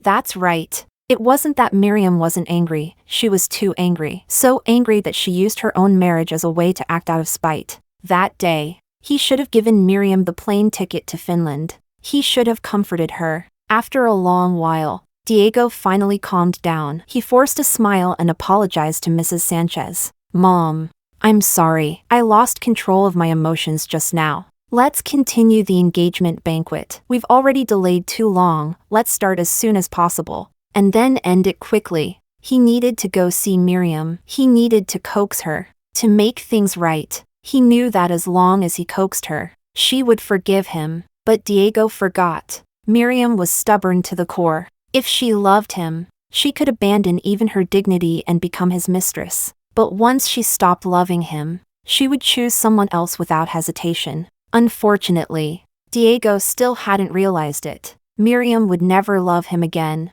Chapter 15. At this moment, at my family's old residence, the engagement banquet was coming to an end. Lucian and I didn't make a grand spectacle of ours, but most of my family members were present, along with quite a number of influential figures. I smiled as I accepted all their blessings. As for Lucian, his eyes were fixed on me the entire time, not looking away even for a second, which caused quite a few awkwardly amusing moments. Lucian, can you stop staring at me? I tugged lightly at the corner of his sleeve and whispered. Lucian pretended not to hear me and casually helped me fend off elders who came over to toast us. He didn't seem afraid of offending anyone. Seeing this, my father couldn't help but show a gratified smile. After the banquet ended, knowing that Lucian and I wanted to visit Lion Mountain, my father personally drove us to the airport. I was a little surprised. This was treatment Diego had never received growing up. Yet Lucian obtained it so effortlessly. When I asked my father why, He stroked his chin and only smiled without saying a word. Mysterious as ever. But deep down, I had already guessed part of the reason. My father approved of Lucian because he treated me with genuine sincerity. The next day after arriving at Lion Mountain, Lucian went out early. He had a habit of morning runs. I thought he had simply gone jogging. Just as I took out my phone to message him, a message from Diego popped up first. Miri, where are you? Can you stop being mad at me? I bought tickets to Finland. Didn't you say you wanted to see the aurora? Let's go together, okay? I know you're angry at me, but I don't like Emma. Ours is just a cooperative relationship. We won't cross the line. Won't cross the line. I couldn't help but let out a cold laugh. Almost at the same time, a message from Emma popped up as well. A photo filled my screen, an intimate picture of her and Diego in bed. His neck was covered in kiss marks. His cheeks flushed. His well-defined fingers interlocked with Emma's. Just like that day in the private room, when the two of them kissed passionately. Junior, oh, no, I suppose I should call you my sister-in-law now. Congratulations on your engagement to Lucian. Without a ripple of emotion, I forwarded the photo Emma sent me to Diego, then immediately blocked and deleted both of them from my contacts. In my previous life, Emma had provoked me more than once. She had even brought people to slap me. She called me a shameless homewrecker, a third party interfering in their marriage. Back then, I had naively argued back. Diego and I grew up together. I was the one he was supposed to marry. The one he loves is me. You're the one who forced your way in. Later, I told Diego about it. He only comforted me, saying, "Can you just endure it a little longer? Don't make things difficult for me. I'm already overwhelmed with company matters. I don't want to come home and deal with all this mess too." At the time, I probably did resent Diego a little, but in the end, my love outweighed my hatred. Thankfully, all of that was over now. He repaid his debt, and I would walk my own path. I sent Lucian a message, asking where he was, but he didn't reply for a long time. After freshening up, I stepped out of my room just as the hotel manager pushed a dining cart toward me. "Miss Miriam, young Master Sanchez guessed you'd wake up around this time, so we've prepared breakfast for you." I frowned slightly. "Where is he?" The manager hesitated for a long time. He clearly didn't intend to tell the truth until I pressured him with the matter of investment. Only then did he stammer. "Young Master Sanchez went to Puji Temple." Puji Temple? The day before the engagement banquet, Lucian had suddenly told me that he had once stayed at Lion Mountain for a period of time and wanted to revisit the place. At the time, I didn't think much of it. But now that I thought about it carefully, Lucian and I could be considered half-childhood friends. When had he ever come to Lion Mountain? Ever since my rebirth, I had felt that Lucian was different from before, at least different from the previous life. At first, I thought it was just a butterfly effect. But now, could it be that he had also been reborn? But I died from cardiac arrest, so what about Lucian? Countless questions filled my mind. I knew I had to find Lucian to get my answers. Chapter 16. Light snow began to fall over Lion Mountain. I borrowed a long-handled umbrella from the hotel and walked toward Puji Temple, perhaps because the temple was especially renowned for its spiritual efficacy. Even in the wind and snow, there were still many visitors coming to pray. Just as I was about to continue forward, I suddenly spotted a familiar figure. Lucian was dressed in a black outdoor jacket. Snowflakes dusted his dark hair as he pressed his palms together. All the way toward Puji Temple, he performed the ritual of 3 kneels and 9 prostrations. Passers-by couldn't help but comment in amazement. "He's done this back and forth at least 9 times, right? This young man is really tough." It's the 10th time. When I set up my stall at 4 in the morning, he was already here, a nearby vendor added. My fingers tightened unconsciously around the handle of the umbrella, and a heavy feeling settled in my chest. At the entrance of Puji Temple, the abbot came out to welcome Lucian inside. Lucian bowed respectfully before following him into the temple. Almost instinctively, I followed behind them, using the umbrella to cover half my face. Until they entered the Kitagarbha hall, I froze. Lucian didn't believe in gods or Buddha. This was well known in our circle. The Lopez and Sanchez families would occasionally visit temples together, but Lucian never attended, even during the Sanchez family's ancestral rites. When they prayed for protection, Lucian had once casually taken the offerings and said in front of Mrs. Sanchez, Instead of praying to gods and Buddha for peace of mind, you might as well do fewer bad things so you won't end up in the 18 levels of hell after you die. Mrs. Sanchez had been so furious she fainted on the spot, and Mr. Sanchez had punished him severely, whipping him dozens of times with the family discipline. Lucian remained completely indifferent. He had always believed that gods could not save people, and yet now, this very man was here fulfilling a vow. After finishing his incense offering with utmost devotion, the abbot let out a soft sigh. Benefactor Sanchez has a karmic connection with Puji Temple. I still feel compelled to remind you, cause and effect follow their own cycle. What is gained must be balanced by what is lost. With your current condition, I'm afraid you won't last more than 3 months. One life in exchange for another, is it truly worth it? My pupils shrank abruptly, disbelief flooding me. My heart began to pound violently. Just as I reached out to push the door open, Lucian chuckled softly, but his tone was firm and unwavering. It's worth it. Back then, I couldn't protect her. Fortunately, Buddha showed mercy and gave me another chance. Now that I'm engaged to Miri, I've already gained more than I deserve. I don't ask to be on the same household registry as her, only that the rest of her life be safe and smooth. After saying that, he pressed his palms together again and bowed to the abbot. Thank you, Master. Whether it's the past life or this one. The abbot shook his head. Lucian turned to leave the hall. I instinctively stepped aside, avoiding running into him. He took out his phone, lowered his head, and a faint smile curved his lips. His fingers tapped lightly on the screen. The next second, my phone vibrated in my palm. I had received a message from Lucian. I went to buy you peach blossom pastries, Lion Mountain specialty. When I looked up again, Lucian was already gone, blending into the crowd of worshippers. I didn't know what Lucian had done behind my back after I died, but I was certain my rebirth had something to do with him. But how could anyone be willing to trade their life for another? I called Ava and asked her to check whether Lucian had been to the hospital recently. Her reply came quickly. 3 days ago, he had indeed gone to the hospital. When I saw the diagnosis on the medical report, my heart clenched sharply. Heart failure, a heart transplant recommended. Ava kept sending messages, but after taking a deep breath, I called my father. He picked up quickly. Dad, help me continue searching for a donor heart. There was a pause on the other end, followed by urgency. Miri, didn't you tell me your condition was already cured? It's for Lucian. My father fell silent. The line became utterly quiet. After nearly 2 minutes, he finally spoke again. No wonder.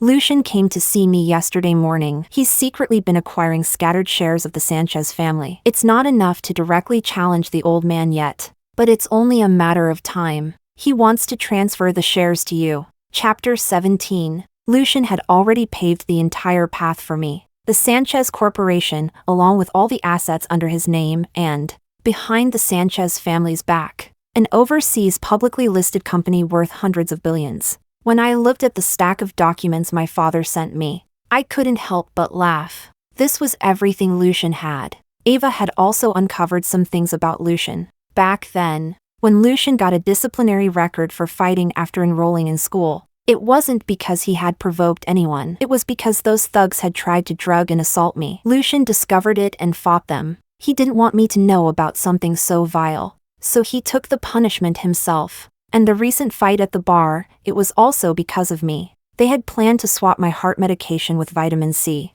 intending to teach me a lesson, but they didn't know that ever since that near accident the first time, Lucian had already been watching them. They were all arranged by Emma, because of Diego. In my previous life, I thought I had no real connection with Lucian. Yet time and time again, he had been the one standing in front of me, shielding me from every storm. Not once had he ever come to claim credit. Foolishly devoted. By the time I returned to the hotel and turned off my phone, Lucian had also come back. He carried an exquisitely packaged bag. When he looked at me, a faint smile curved on his lips, but it wasn't hard to notice the slight paleness in his face. There was some traffic, so I'm a bit late. Here, Lion Mountain specialty. Want to try?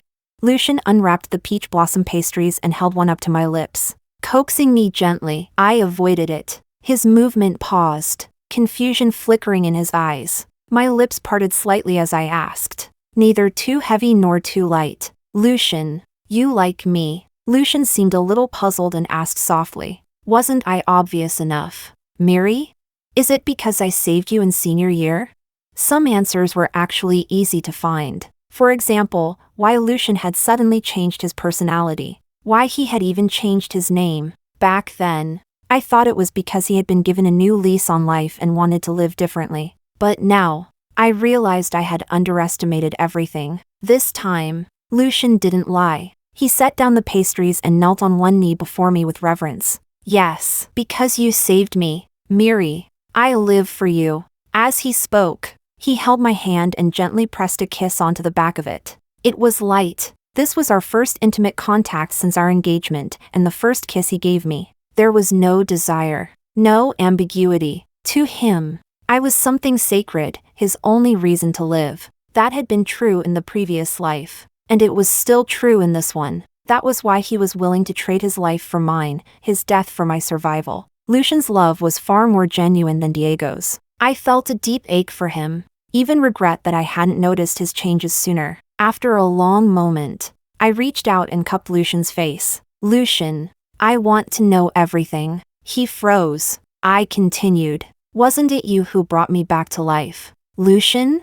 At this point, Lucian had no way out. He didn't know how much of the truth I already knew, nor how I had found out. He only knew that if he didn't tell me everything, I would be upset, disappointed, hurt, and he couldn't bear for me to feel even the slightest unhappiness. So he had no choice but to tell me everything. Chapter 18. In the previous life, when Lucian learned that I had died from heart disease, he rushed back to a city overnight, abandoning an overseas meeting. He couldn't believe it. He had clearly given orders to his subordinates. He had made sure they secretly protected me. And yet, something still happened to me. By the time he arrived at the hospital, Diego was holding my body in his arms. Anyone who tried to enter the room was driven out by him. Even when my father arrived, Diego had his bodyguards restrain him, not allowing him to come even one step closer to the ward. The corridor was filled with wailing, my father's voice, crying his heart out, suppressing his fury. Lucian first calmed my father. Then, taking on 10 bodyguards alone, he knocked them all down and kicked the door to the ward open. Diego glared at Lucian and told him to get out. Lucian didn't care. He grabbed Diego by the collar and slammed punch after punch into his face. His stomach, all the overwhelming hatred pouring out. He demanded, "You took Miri to a bungee jumping platform? Are you insane? Don't you know she has heart disease? Forget bungee jumping, even the slightest stimulation could have triggered something." Diego had been beaten into a daze. His eyes were red from crying. Tears and blood mixed together. He eventually curled up. His voice choked. I arranged an ambulance. The medical team was waiting the whole time. I thought Miri would pull through like before. I didn't expect that she would die. Every word pierced Lucian's heart like a blade. Lucian almost wanted to kill Diego on the spot. Diego thought he had arranged everything perfectly, but how could he have known that at that time? I had already lost the will to live. Not to mention, Emma had deliberately delayed the rescue. From the beginning, this entire game had been orchestrated by Emma and Diego's rival. Emma's 3-year agreement with Diego was coming to an end, and Diego had proposed divorce. Emma wanted me dead. And that rival? He was merely an outsider, watching for entertainment. Lucian took my body away. Then he filed charges against Diego and the others for suspected murder. In the end, through his own means, he ensured they were sentenced to death. The Sanchez family had long since lost its former power. Coupled with my father's retaliation after my death, using both influence and public opinion, the Sanchez Corporation's stock price plummeted. Mrs. Sanchez once sought out Lucian, hoping that for the sake of Diego being his brother, he would spare him. Lucian refused. Driven mad, she cursed him. "For the sake of a woman, you turn against your own brother. If I had known this would happen, I should never have given birth to you. Dolores,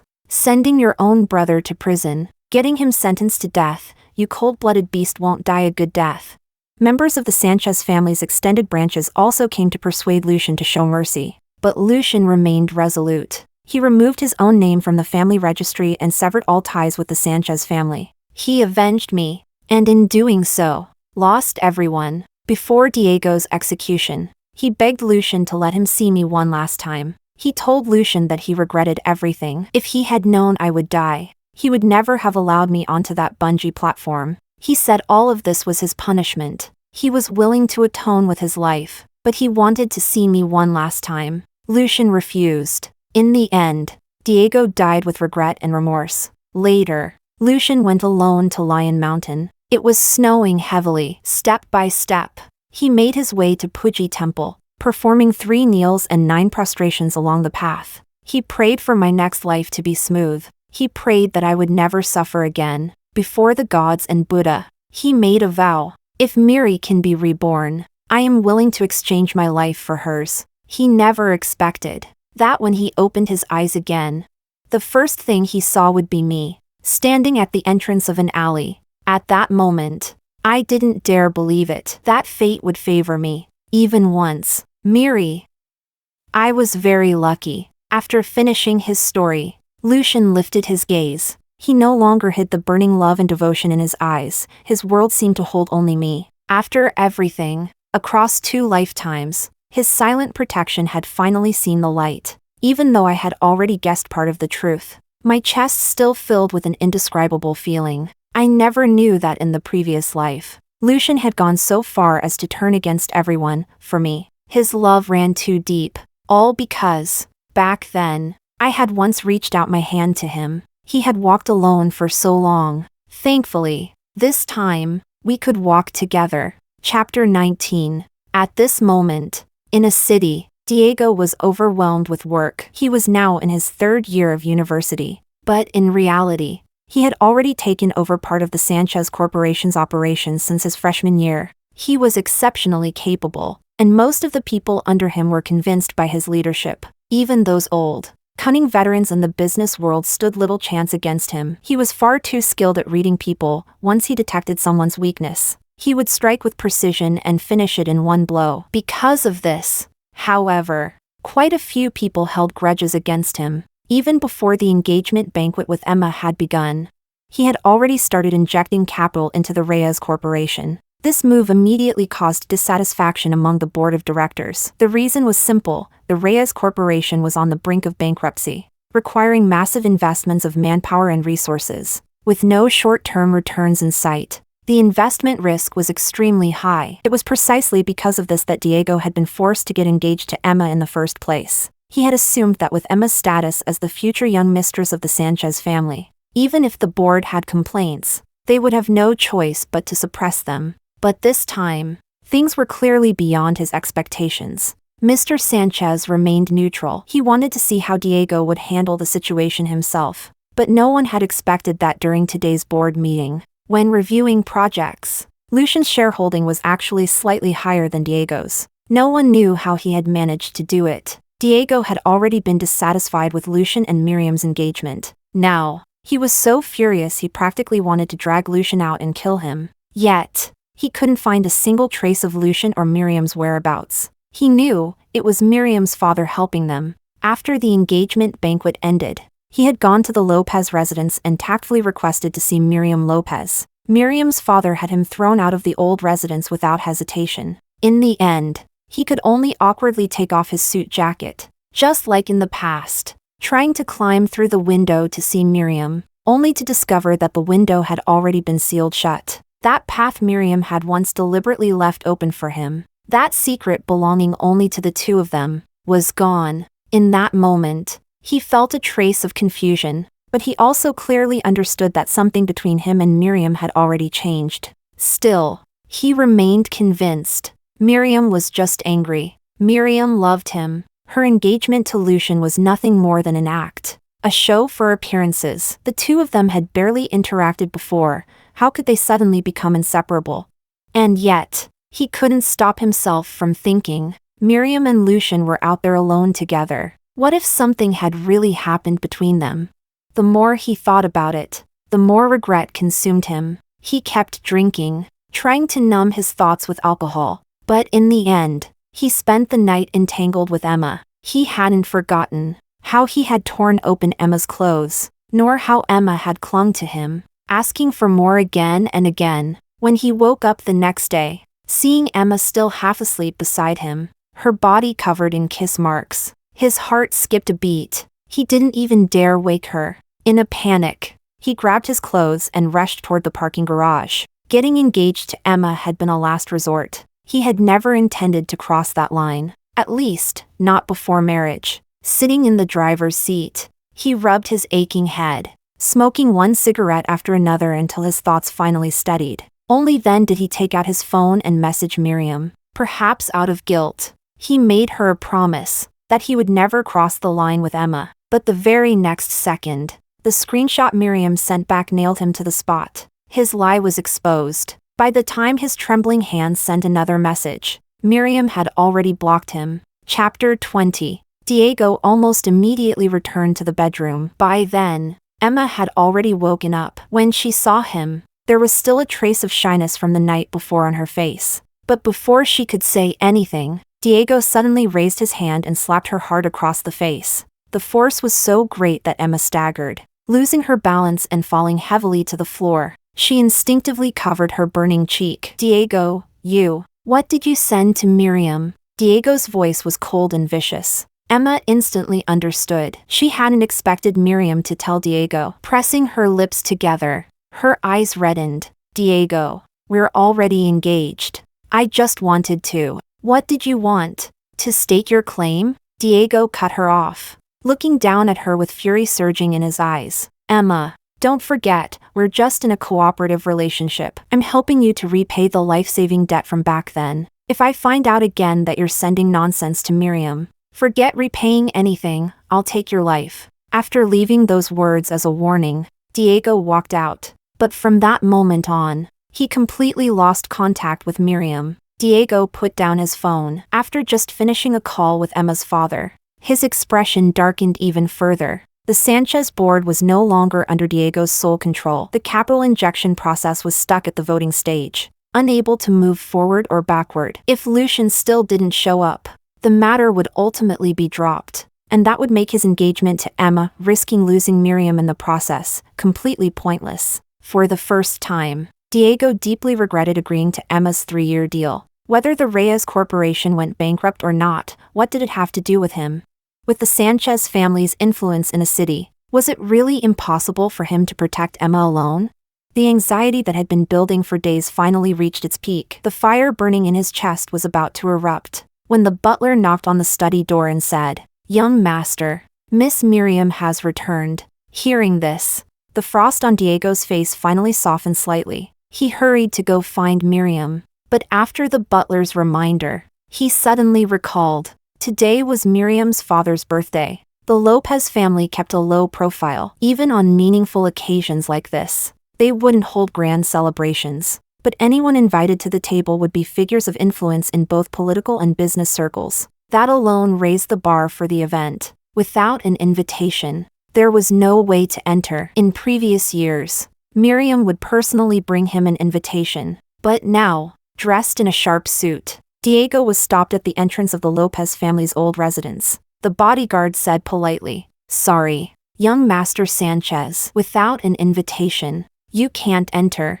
For a moment, resentment toward Mrs. Sanchez surged uncontrollably in his heart. If she hadn't hidden Miriam and Lucian's engagement from him, he would never have ended up in this situation. He would have arranged everything properly, even if it meant weaving countless lies to cover it all. It wouldn't have come to this, where even seeing Miriam once had become nearly impossible, just as Diego was completely out of options. As if even fate was helping him, he turned to leave, and then, Miriam appeared, walking toward him arm in arm with Lucian, chatting and laughing. But the moment she saw him, her smile quickly faded, replaced by a cold and distant expression. His heart clenched sharply. His feet felt rooted to the ground. All the explanations he had prepared over these past days, how he would explain what had happened with Emma, not a single word could leave his mouth. In the end, just as Miriam was about to walk past him, Diego reacted quickly, grabbing her arm. "Miri, there's been a misunderstanding between us. Let's talk." Chapter 21. There was urgency in his tone. I knew that over the past few days, Diego had been trying to find me. He used different phone numbers to send me messages and call me, repeatedly explaining that things between him and Emma were clean, that nothing had really happened. He said that day had been an accident. They hadn't gone all the way. He said he had mistaken Emma for me, and because he was afraid I'd be angry. He lied. But what really happened, whether they did anything or not, only Diego and Emma would know. He might have silenced Emma, but he couldn't stop her from acting one way in front of him and another behind his back, doing everything she could to let me know every detail of them sleeping together. At first, she flaunted it. Later, she became hysterical, cursing me for being like a lingering ghost, calling me a homewrecker, a shameless woman interfering in someone else's relationship. I only found it ironic. Just like in my previous life, she had occupied something that belonged to someone else for so long that she had forgotten that the position she stood in now had been taken from me. In the end, I was so annoyed that I simply canceled my number. Only a few close people had my new one. Lucian's gaze fell on Diego's hand gripping my arm, a trace of hostility flashing in his eyes. Brother, touching my fiancé so casually in front of me isn't very appropriate. Is it? The moment Diego heard the word fiancé, his expression turned sharp, suppressing the rage in his chest. He stared at Lucian. Your fiancé? Lucian, I don't even know where you got the nerve to harbor inappropriate thoughts about Miri. I haven't even settled the matter of you secretly acquiring scattered shares, and you still have the audacity to talk to me about Miri? He bit down hard on the last few words, his tone laced with chilling menace. Lucian let out a cold laugh, with clear disgust. He grabbed Diego's wrist, squeezing hard enough to make him frown. Diego refused to let go. Their gazes collided midair. The tension was explosive, ready to erupt at any second. Just as Diego was about to make a move, Lucian struck first, landing a punch into his abdomen. Diego staggered back 2 steps, his back slamming hard against a stone pillar. By the time he steadied himself, Lucian raised an eyebrow slightly, a lazy smile curling at his lips. Brother, as your younger brother, let me sincerely remind you, the one who shouldn't be having thoughts about Miri right now is you. With that, he took my hand, interlocking our fingers throughout the entire exchange. I didn't say a single word. If it had been before, let alone being hit, even if Diego had coughed once, my eyes would have reddened in worry, because I loved him too much, so much that I couldn't bear for him to suffer even the slightest hurt or grievance. But today, not a single ripple stirred in my heart. Diego still seemed unwilling to believe that I would ignore him like this. He stood there, looking at me with a hint of hurt in his eyes. I remained silent, but I hadn't expected that Diego would go so far as to suggest I become his mistress. Seeing that I was about to leave, his eyes reddened, his gaze never left me, his voice hoarse. Miri, I know you got engaged to Lucian just to spite me. No matter how angry you are at me, whether you hit me or scold me, I can accept it. But you know Emma and I are just in a cooperative relationship. Why can't you consider things from my perspective? Why do you have to stand with Lucian against me? These past few days, I've been so tired. I couldn't find you. I've been exhausted. Dealing with those old foxes, I've been exhausted. Can you stop fighting with me? I bought a villa in the suburbs. Let's move there together, okay? Didn't you say before that you love me? That as long as you could be with me, you didn't care about anything else? At that moment, I looked up at Diego, a trace of confusion in my eyes. So, you want me to be your secret lover? Chapter 22. Diego answered softly. Just for a while, Miri. The grip of Lucian's hand around mine tightened slightly. He lowered his gaze to look at me, lips pressed together, saying nothing. Only the one who is loved has the right to choose. The one who loves humbly can only wait to be judged. Even though during my time at Lion Mountain, I had told Lucian countless times, I don't like Diego anymore. He still hesitated. Miri, I love you. Can you stop being mad at me? I've really been hurting these past few days. Diego's jaw was clenched tight, as if he were suppressing something overwhelming inside him, and I only found it ironic. This was how Diego had always been, even when he was already at the end of the road. He still refused to lower himself. He still couldn't let go of that so-called life-saving debt. He still wanted to gamble, betting that my feelings for him hadn't changed. But why should I? In my previous life, I loved Diego, so I accepted everything. But this life was different. Diego would make me suffer. Lucian wouldn't. My father wouldn't. Eva wouldn't. The love they gave me was 1,000, 10,000 times greater than his. After a long moment, my lips parted slightly, my tone calm. Diego, I am the only daughter of the Lopez family, the sole heir to the Lopez Corporation. I'm the little princess my father holds in the palm of his hand, afraid I might get hurt. I'm someone countless people envy. Why should I become a mistress who has to hide in the shadows? Just because I love you, I have to endure every grievance? And no, Diego hurried to explain. I didn't respond to him anymore. Instead, I held Lucian's hand and walked into the old residence. Diego tried to follow, but the bodyguards stopped him. In the end, he could only watch as we disappeared from his sight. Once inside the hall, Lucian remained silent the entire time. I felt a bit helpless. Finally, I reached out and gently ruffled his hair. Lucian, do you think I still like Diego? Do you think I'd abandon you just because of a few words from him? The emotions in Lucian's eyes grew complicated. You liked Diego for many years. Yes, I even cast aside my reputation and my life for him. I said. Lucian's expression darkened further, a chilling aura surrounding him, until I added, but that's in the past. The one I'm engaged to now is you. The one who has the right to stand by my side is you. The one whose name will be on my marriage certificate in the future is also you. So what are you afraid of? My boy, proud and radiant, shouldn't be weighed down by these things. Shouldn't be plagued by doubt and insecurity. In the past, Diego relied on my love to act without restraint. Now, I told Lucian, you can do the same. I'll give you everything I have. Lucian, your path is no longer one you walk alone. From now on, you have me. Lucian's shoulders suddenly stiffened, as if struck by an electric current. He lifted his head abruptly. When his gaze met mine, I smiled at him. Only then did the unease in his eyes fade, replaced by a bright, radiant smile. Miri, you're so good to me. I smiled back, because Lucian was the best person in this world. Chapter 23. Diego didn't leave. Instead, he stood outside the Lopez family's old residence. From time to time, he saw a few guests leaving early, and overheard them praising Lucian and Miriam, calling them a perfect match, a couple made in heaven. For the first time, he found himself unable to understand. How had things between him and Miriam deteriorated step by step to the point of no return? Was it because of that kiss with Emma in the bar? Or because he had spoken up for Emma online, shifting all the blame onto Miriam?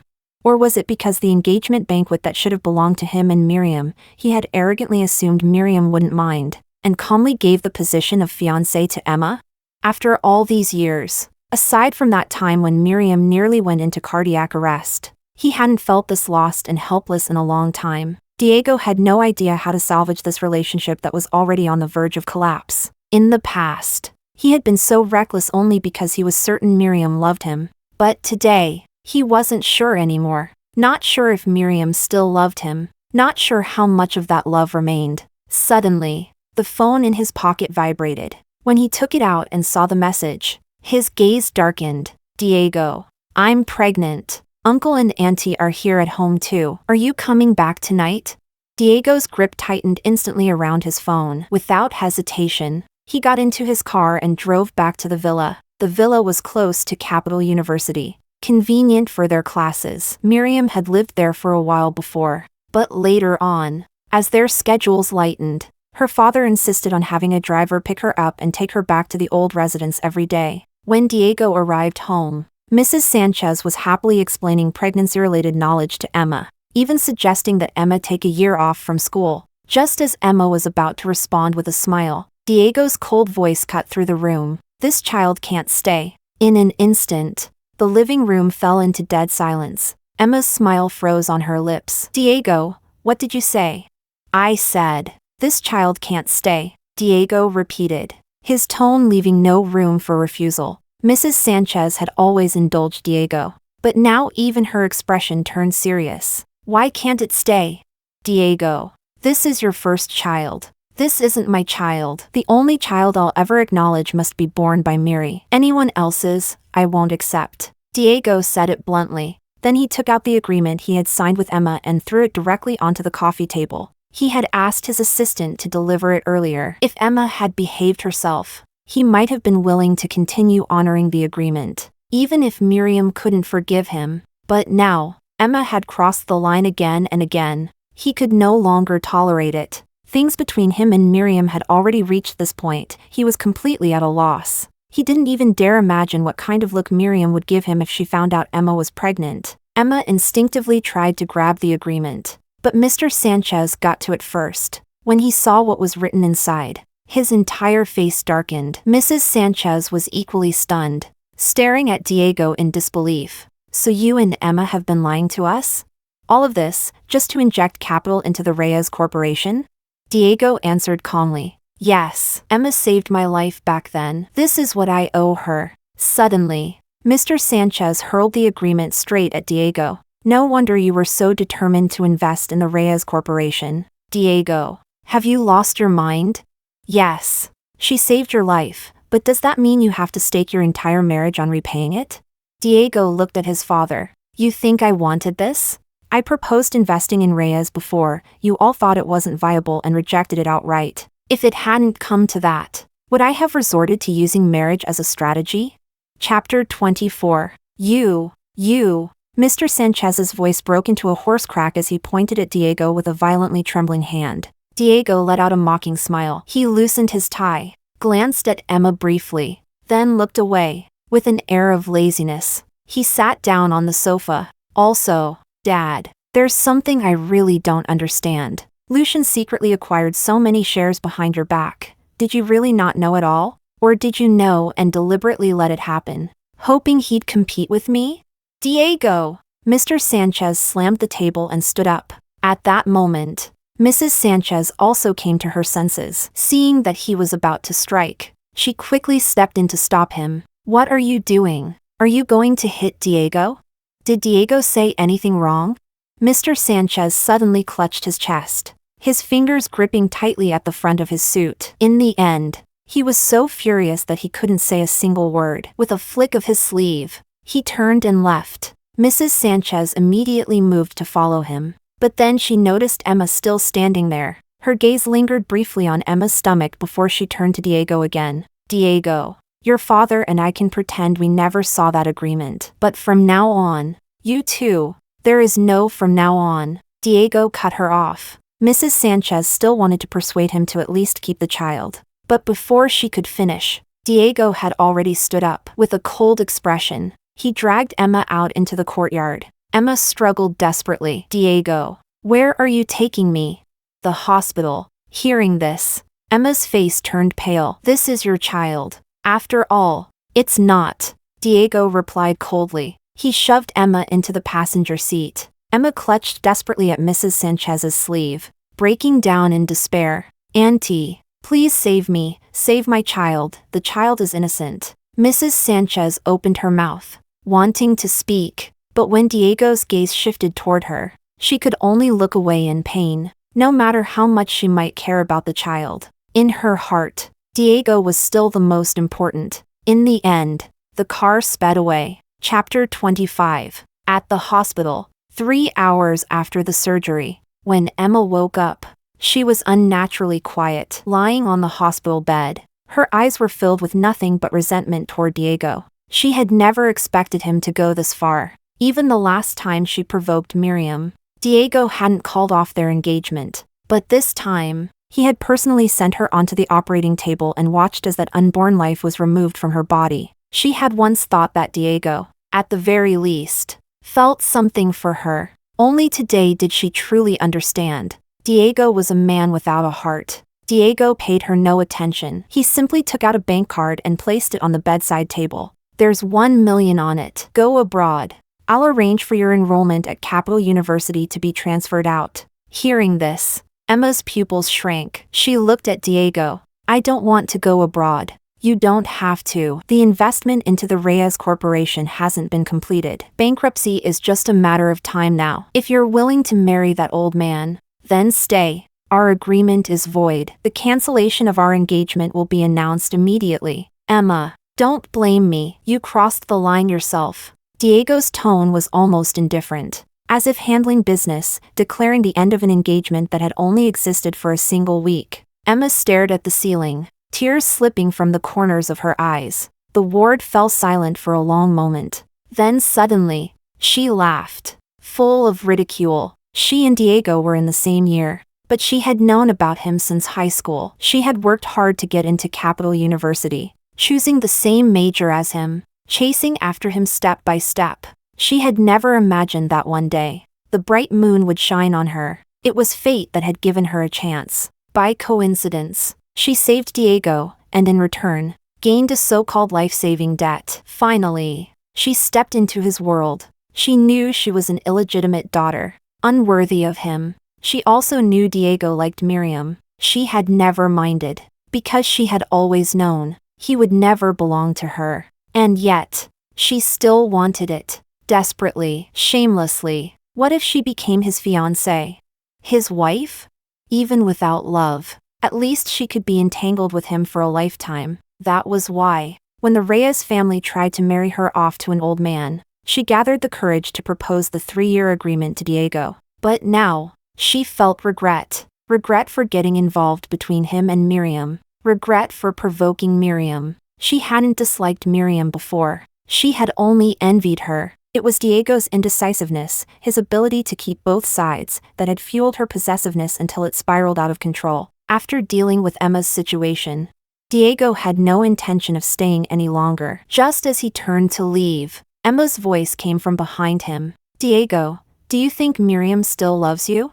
Diego's fingers at his side trembled slightly. Then he let out a soft scoff. She loves me, Emma. Stop trying to drive a wedge between us. Miriam loves me. He repeated it, but it was unclear whether he was saying it to Emma or to himself. Chapter 26. I didn't expect to run into Emma at the hospital. This morning, the doctor called me. There was finally a compatible donor for Lucian. I accompanied him through the admission procedures for surgery, and then I saw Emma walking out of a hospital room. Her face was pale, still dressed in a patient's gown. When she saw me, she froze for a moment, but quickly pretended nothing had happened. She straightened her back and walked past me. Every step she took was steady. From a passing nurse, I learned that she had been forcibly brought in yesterday for an abortion. That was when I found out Emma had been pregnant. The investment into the Reyes Corporation had fallen through. As of last night, it had officially declared bankruptcy and entered liquidation. Emma's father had gone to the Sanchez residence, causing a huge scene.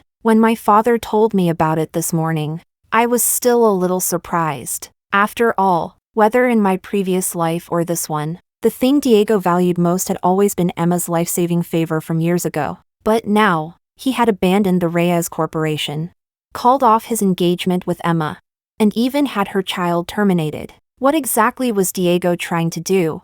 Miri, Diego's voice rang out. I turned my head, and the tension in his tightly furrowed brows seemed to ease in relief when he saw me. I heard you were at the hospital. I thought your heart condition had flared up again, so I rushed over. Thankfully, you're fine. After saying that, he curved his lips into a gentle smile, as if everything that had happened between us recently had never existed. Diego stepped closer, reaching out to take my hand affectionately, but I instinctively avoided him. Taking a step back, he didn't get angry. The smile remained on his face. Miri, I know you're still upset. It's okay. If you don't want me to be engaged to Emma, then I won't be. From now on, I won't do anything that hurts you because of her, all right? As his words fell, he looked at me with burning intensity. At that moment, I finally understood what Diego wanted. He wanted to get back together with me, but he didn't seem to understand. Once a crack forms, even if it looks perfectly repaired on the surface, the fracture beneath will continue to spread. And besides, I had already died once. No, I said. Diego's expression stiffened, though he still forced a smile. I know you don't believe me right now, but Miri, just watch what I do, okay? As long as you give me one more chance, I'll do better. I'll be better than Lucian. He spoke with certainty. I, however, smiled. There's no one in this world who can be better than Lucian. Diego, you think too highly of yourself. At my words, the warmth in Diego's eyes faded inch by inch. I didn't want to keep entangling with him. Just as I was about to leave, he immediately grabbed my wrist again. his voice urgent and desperate. Miri, I admit it, I was too arrogant before. I was wrong, but you can't just sentence me to death like this. Even a death sentence has a reprieve. You can't treat me like this. I let out a soft laugh, looking at the boy I had once fallen in love with at first sight. If he had thought like this in my previous life, how good it would have been. If back then, when he pushed me onto that bungee platform, he had suddenly come to his senses and told me, Miri, I was wrong. Maybe we would still have had a beautiful future. Back then, I loved Diego so much. No matter what he did, I still loved him. But now, it was different. Diego, do you know why I'm standing here safe and sound today? I suddenly asked. He froze, confusion flickering in his eyes. I knew he didn't understand, but I still said it, my voice soft. I have this life because Lucian begged for it, kneeling and prostrating himself over and over. My life was given to me by Lucian. If I forgive you today, if I give you another chance, how unfair would that be to Lucian? Diego looked at me helplessly. Miri, what are you talking about? Chapter 27.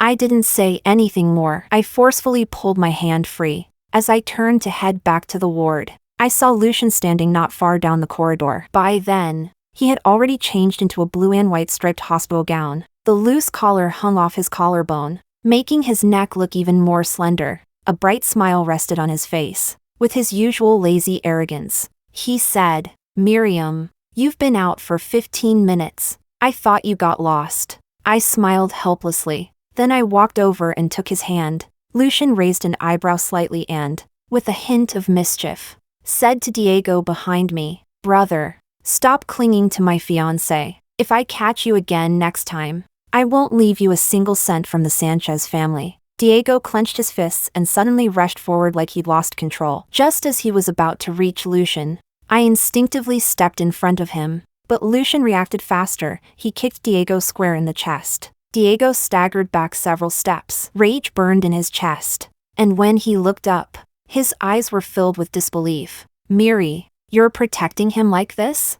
Do you even know what he's done? Do you think he truly likes you?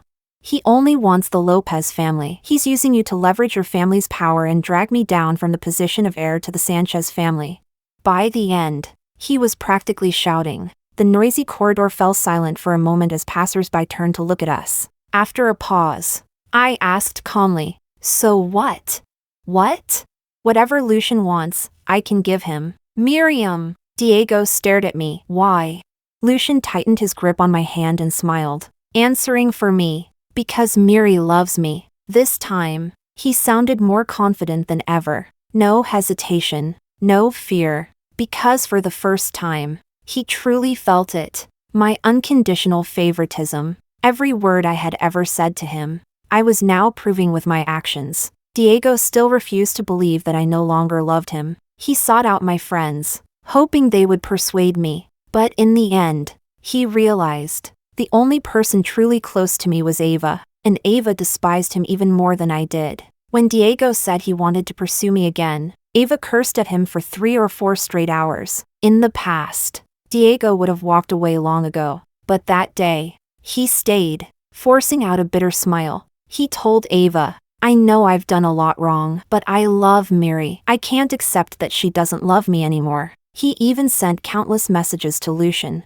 from threats and intimidation, to eventually lowering himself. I can give you the position of heir to the Sanchez family, but can you give Miri back to me?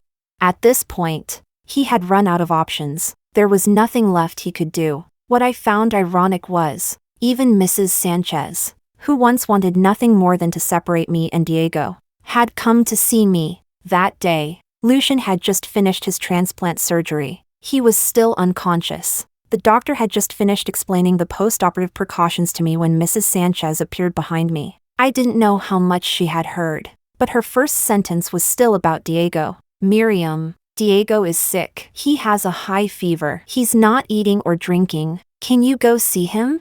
Mrs. Sanchez, who had always been elegant and composed, now looked worn and exhausted. As a mother, she was doing everything she could to help her son. But in that moment, my chest felt unbearably tight. Both Diego and Lucian were her sons. Yet the scale in her heart had always tilted toward Diego, while Lucian, who had just returned from the brink of death, was ignored. The only thing I was grateful for was that Lucian was still unconscious. I refused her. Everything about Diego had nothing to do with me anymore. Whether he lived or died, that was his fate. And as for Lucian Sanchez, if the Sanchez family didn't want him, I did. Chapter 28. A month later, Lucian was officially discharged from the hospital. It happened to coincide with the end-of-term exams for sophomore year. Unsurprisingly, Lucian failed, but I knew the truth. Art was never suited for him. His talent lay in finance. I had simply never noticed before. The reason he chose the art department in the past was because of me. At a gathering, Ava immediately teased him. "Young Master Sanchez, you're really not cutting it. Don't tell me our Miri will graduate smoothly while you're still struggling through retakes." Lucian frowned slightly, just as I thought he might be upset about failing. He looked at Ava seriously and said, "Ava, let me correct you, Miri is mine, not yours. And wherever Miri is, that's where I'll be." I couldn't help but laugh. Ava's eyes widened in disbelief. "Wait, Miri, what nonsense is he talking about? How many years have we been friends?" I patted Ava on the shoulder, leaned closer, and whispered to comfort her, "You and I are number one, always. Don't be mad." That finally made Ava smile. "As you should." Lucian glanced at her but didn't argue further. After dinner, I went to the restroom, only to run into Diego. He had been waiting there for me on purpose. During this time, although Lucian had been recuperating in the hospital, he hadn't been idle. Now, the Sanchez Corporation had completely fallen under his control. By the time Mr. Sanchez realized what was happening, it was already too late. Lucian had taken over, becoming the sole authority of the Sanchez Corporation. "Want to talk?" I asked. A faint smile appeared on Diego's worn face. "I thought you wouldn't talk to me anymore. If I don't, will you let me go?" I tilted my chin slightly, glancing at the path he was blocking. Diego didn't argue further. Nearly 3 minutes passed before he finally spoke. "Miri, the reason you refuse to get back together with me, is it because I kissed Emma? Or because I asked you to be my mistress?" I blinked, caught off guard. Diego continued, "The kiss with Emma, I can't undo it. I can't go back and change it." But his voice faltered. His throat bobbed slightly. "Miri, I can be your lover. I don't need any title. I don't want any status. I just want a little bit of your love. Even 1/10,000,000th of what you gave me before would be enough. Just don't abandon me, okay?" He looked down at me, his voice hoarse, filled with pleading. I hadn't expected those words from Diego. In the end, I simply answered calmly, "Diego, I'm not like you. I need to give my partner a sense of security. I'll pretend I never heard what you just said. Diego, let's end it here." After saying that, I didn't wait for his response. I brushed past him and walked away. Diego stood there, stunned. No one understood better than him what it meant when I loved someone. And now that things had come to this, he had no one to blame. After that, I never heard any news about Diego again. It was as if he had disappeared from the world. Ava later told me that less than 3 minutes after I went to the restroom, Lucian had followed after me. At first, I thought it was a coincidence, until Mrs. Sanchez came to our door, cursing Lucian. Only then did I learn that Diego had been forcibly sent abroad by Lucian. He had heard everything I said to Diego. I never told him I had met Diego, and he never asked, but he had always remembered it. When I later heard Lucian say, "Sending him abroad is already me being merciful," Miri, I wanted to kill him. That was when I realized Lucian's sense of security could be shaken by even a single word or action of mine. So when Lucian turned 22, on that very day, I took him to register our marriage. I thought, some kinds of security can be reinforced with something tangible. The day Lucian received our marriage certificate, he smiled like a child who had just been given candy. His fingers kept tracing the embossed golden letters on the document. His eyes sparkled like they were filled with stars. The smile on his lips couldn't be hidden, until it blossomed into something dazzling. That day, he asked me, "Miri, do you know why I changed my name to Lucian?" I smiled and said I had a guess. After the storm, the clouds part and the moon appears. Lucian always said his new life was given by me. But in truth, wasn't mine the same?